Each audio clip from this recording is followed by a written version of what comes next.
Hi, good morning, and we are live. This is Melinda from Hope When There Was None coming live to share with you things that are related to emotional traumas. October being the month of domestic violence awareness, I'm coming live more often to share survivor stories, things related to abuse coaches that are coming on to share their information. I have beautiful Miss Penny on tomorrow. She's going to share some golden nuggets. She is a coach to the younger set because as women, during the Bible days, we were supposed to be older women, be a model to those that are younger. So those that are more seasoned, let's say that.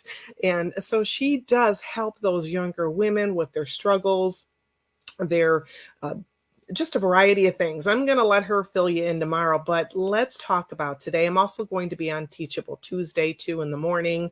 So I'll be sharing some golden nuggets about that. Now, I did share, actually, Brianne shared her very powerful story yesterday. And if you didn't catch it, please do look for that. It was very, I've heard her story. I'll be honest with you. I've heard it several times, but it still is not any less impactful. It still tugs at my heartstrings. I was telling her, I said, I get this lump right here in my throat hearing her stories. I just want to give her a hug. And it hurts. It hurts.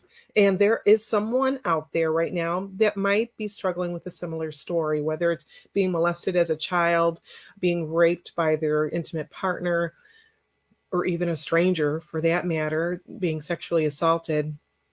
But there's someone out there right now that needs to hear the message that Brianne shared, that the survivor stories are sharing.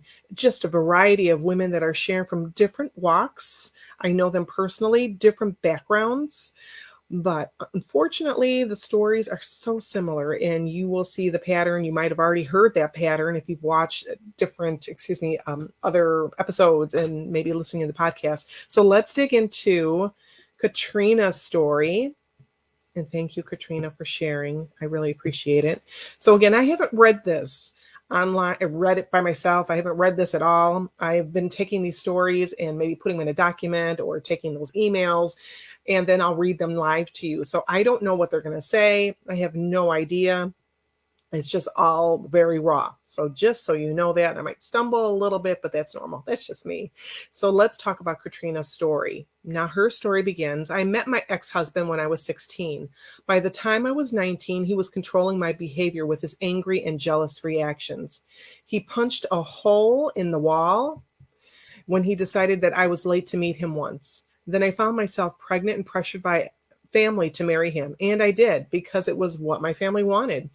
And the anger and jealousy is something I saw between my divorced parents. My father had physically been abusive as well. But since I hadn't been hit, I didn't equate it to abuse. Wow. So I married at 20 and became a mother. I told myself that I was happy, but I wanted to take my baby and go to college. I just didn't think I could do it at the time. Seasonally, maybe every 9 months or so, my ex would become a different person. He always manipulated me and my choices with his mood. But during these seasons, and she's got that in quotes, he would rage, break things, and accuse me of infidelity or some heinous, sorry there, man, heinous thing that I never did. I would cry for days and he would offer the silent treatment. Never once did he apologize. Occasionally he would break a wall or drive around in a rage, but he hadn't hit me. So I told myself it wasn't abuse.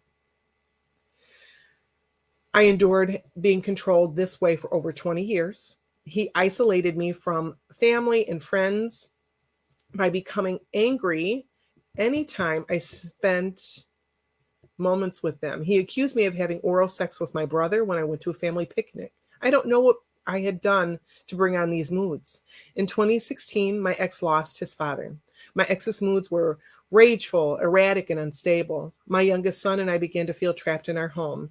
He began taking doors off the hinges. He claimed that I made him suicidal. He broke furniture. He drove erratically in effort to cause accidents. In 2 days after our son turned 12, my ex took 2 guns and tried to kill me and himself. This ended up in a police standoff. This ended up with a police standoff that our son had witnessed. And because my ex claimed it was because of mental illness, which it was, he was hospitalized rather than arrested. He was diagnosed with bipolar mania, and I took him home to help him recover. I thought it was my duty to be a good wife. He grew more and more violent for the 2 years until I finally had him arrested in 2/1/2019. By that time, I had been beaten in the bathtub in front of my son, my neck wrenched, my head punched. Sorry, girl. My throat strangled, a tooth broken, and my son traumatized. Since that day, I've survived many more battles, this time in the court system. I have survived extreme poverty and profound grief. But today I'm working in a new field that I love. Oh, sorry. I have my own place that I love. My life is mine. My son is safe and stable. Therapy has taught us to heal and to grow. I know who I am and I know what love is, and I'll never go back. I know the red flags to watch out for, and I'll never allow them to endure. I know that I deserve safety and love, and I am free. Oh, girl. Oh, I love you. Just so you know that I love you. So for anybody that is out there and just heard these words, this is very brave for her to share. And I appreciate her and I love her. And it was very brave. So thank you for sharing that. Really, I know your words are going to help somebody out there right now. And again, abuse is scattered throughout all corners of our world. It is something that runs rampant. It's silent. It happens in every racial makeup. Every age is affected by this. And there is not one person that hasn't been touched by abuse in some form, whether they recognize it or not. There are people that say they've never been in an abusive situation. That's fine, but they might have seen that.